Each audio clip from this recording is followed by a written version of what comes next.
Seja muito bem-vindo a mais um ponto de reflexão.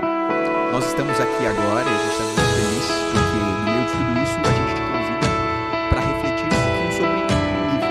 Esse livro é o livro que a gente já tem refletido aqui, já faz 3 episódios, a gente está indo para o 4º capítulo do livro Esperança Além da Crise, do pastor Mark Cook.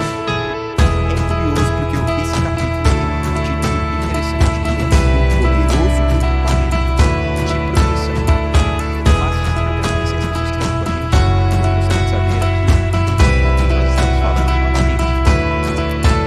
Oi, pessoal. Eu sou o Danilo, sou pastor aqui na nossa São Paulo. Prazer estar aqui com vocês.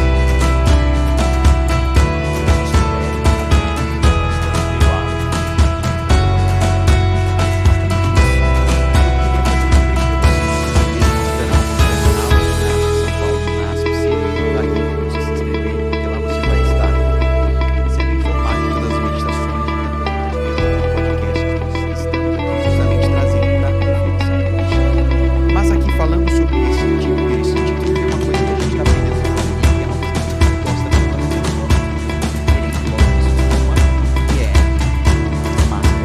Eu gosto de máscara, gosto de máscara no seu dia a dia. Vê o seu filho e chega e o seu filho parece que já comeu isso. Isso é máscara. Eu próprio cinema, eu acho que mas também praticado assim, você vai cuidado e tal. Mas é algo que eu acaba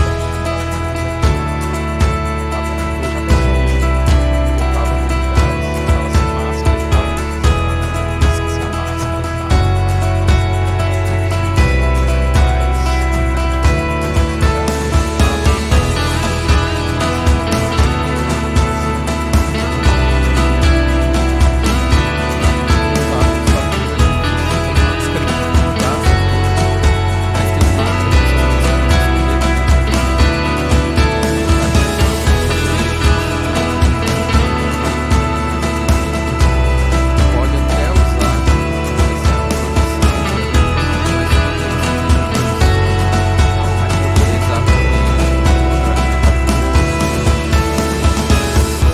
E aqui a gente começa a perceber que a máscara, a gente usa ela o tempo inteiro porque ela é justamente um sinal de proteção que a gente tem, né? Um equipamento de proteção que nós temos. Só que se você já assistiu o episódio passado, se não assistiu ainda, assista o episódio 3. A gente vai falar justamente sobre essa ideia de que existe um vírus muito maior do que o Covid. E esse vírus é justamente o pecado. E quando a gente para pensar sobre essa nossa luta contra o pecado, a gente percebe que a gente também precisa ter equipamento de defesa. E um dos principais equipamentos de defesa de um cristão, daquele que acredita em Deus, nessa relação com Deus, ele é convidado para ver a palavra de Deus. Não somente a palavra falada de Deus que tem poder, mas essa palavra que foi escrita também, ela traz sentido pra gente. Só que aí a pergunta que eu queria que a gente pensasse aqui. Como que eu posso, então, confiar nessa palavra de Deus? Ela é confiável? Dá pra gente confiar nessa palavra que se diz palavra de Deus? O que que faz com que a gente tenha tanta certeza, assim, de que ela é palavra de Deus? O que que você acha, pastor Eric? Bom, para responder essa pergunta, a gente pode partir de uma visão ampla e sendo um pouco mais específico. Quando a gente olha de uma maneira mais ampla, a gente percebe que a Bíblia, ao passar dos anos, ela foi reproduzida, cópias, certo? Foi sendo feito ali vários manuscritos, você tem um original e ao longo dos anos vão sendo feitas cópias e mais cópias para que esse material se propagasse, né? Assim como é hoje. Só que em períodos antes desses materiais gráficos que nós temos, isso era feito à mão, em processos mais rudimentares. E o interessante é notar que os achados arqueológicos, as pesquisas, mostram que essas cópias possuem uma exatidão muito grande entre elas. Mesmo você tendo uma cópia mais antiga, uma mais recente, você percebe que existe ali uma semelhança quase que completa, pouquíssimas diferenças, um errinho ou outro, assim, uma coisa mínima. E a gente percebe uma coesão entre esse material. Então a gente às vezes escuta, né? A Bíblia foi alterada, teve lá o concílio não sei das quantas, teve o evento tal, XYZ, que a Bíblia mudou. Não. A gente tem uma ciência que estuda isso e percebe que a Bíblia permanece a mesma. Quando a gente dá uma olhada um pouco mais adentro desse livro, a gente percebe também uma coesão dentro dela, porque a gente tem aqui o Antigo e o Novo Testamento, nós temos 66 livros, cerca de 40 autores que escrevem todo esse livro num período que dura aí cerca de 1.500 anos. Do início, desde o primeiro livro lá, quando é escrito, até o último, a gente tem um período bem extenso. Mas a gente percebe uma coesão, né? As coisas se encaixam muito bem. Então você pega uma ideia lá em Gênesis, no Antigo Testamento, e você percebe coesão com os evangelhos, com as cartas de Paulo, com o livro de Apocalipse. A gente percebe que as coisas vão se encaixando muito bem.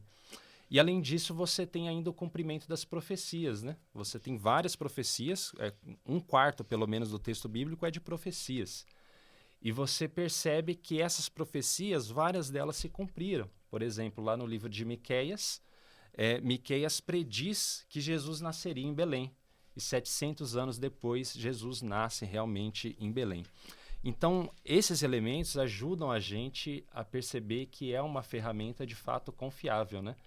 Eu gosto de pensar, quando você comparou o pecado a um vírus, né? Uhum. Quando a gente se infecta com qualquer tipo de vírus, a gente vai ao médico e a gente recebe uma receita médica, né? E ali tem instruções específicas, com horário, medicamentos, quantidades, tudo que a gente tem que fazer para poder se curar. E essa aqui, a Bíblia, é a receita que Deus nos deu, né? Para nós seguirmos cada um dos detalhes de como viver essa vida e encarar esse problema, essa dificuldade do vírus do pecado, né? Show. Interessante, né? Porque aí a gente começa a perceber que existe algo além do simples fato de ser um livro. Não é um livro comum como qualquer outro. E aí você colocou muito bem esse detalhe. Mas quando a gente para pensar, então, sobre essa linearidade que ela tem, justamente esse conceito de que aquilo que é colocado em Gênesis também é finalizado lá em Apocalipse, a gente também começa a perceber que tem um plano por trás disso, né? Deus, ele não simplesmente falou para os autores, para os profetas escreverem. E aí a gente vem com essa questão para a gente pensar, então, qual que é o plano central?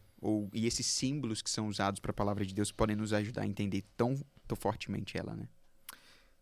Vamos lá. Olhando para a Bíblia, quando você tem, são vários estilos literários diferentes. Você tem carta, você tem biografia, você tem um livro histórico, você tem livro de poesia. Então, tem estilos literários diferentes, pessoas muito estudadas, outros iletrados. Então, a qualidade do texto, ela varia. Então, você tem uma diversidade em relação a estilos e pessoas que escreveram.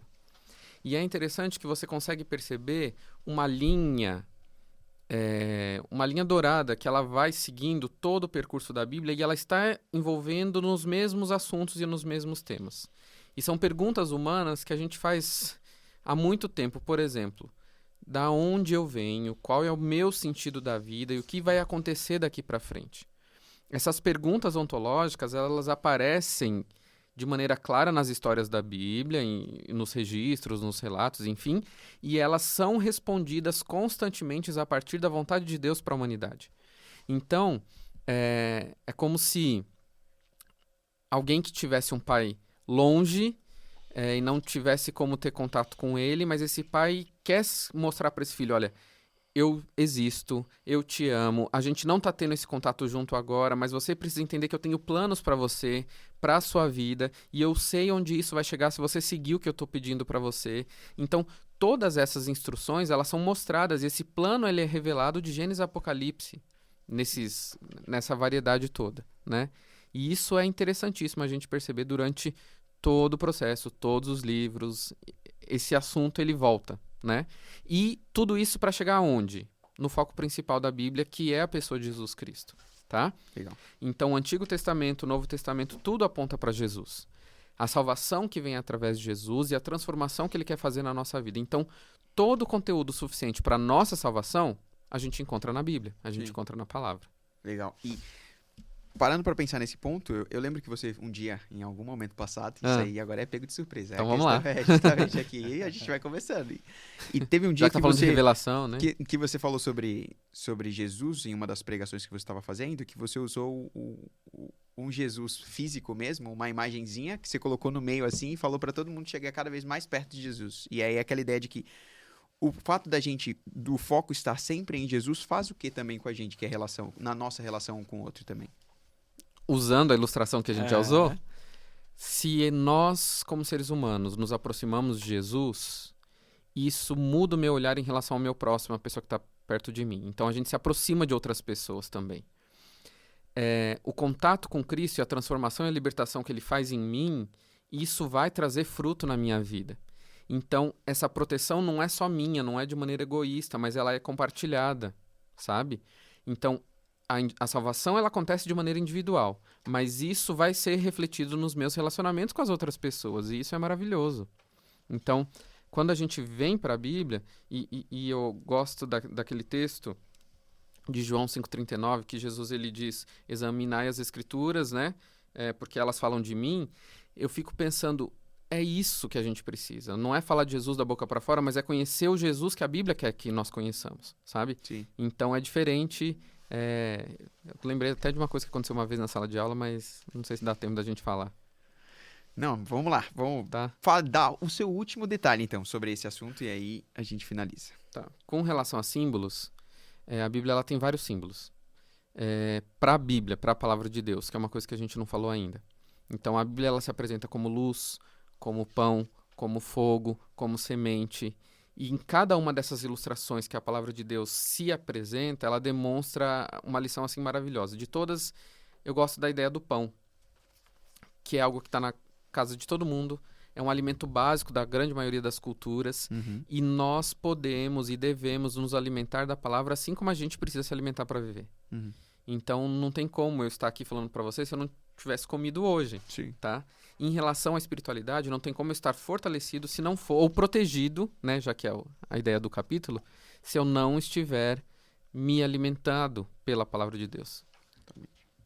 E aqui a gente entra para os nossos momentos finais, desse momento de reflexão, entendendo não somente a confiabilidade da Bíblia, e que sim, a gente pode confiar na Bíblia, mas ao mesmo tempo entendendo que o foco central vai ser Cristo e a transformação que Ele vai fazer na nossa vida, né? Como essa receita que você colocou muito bem.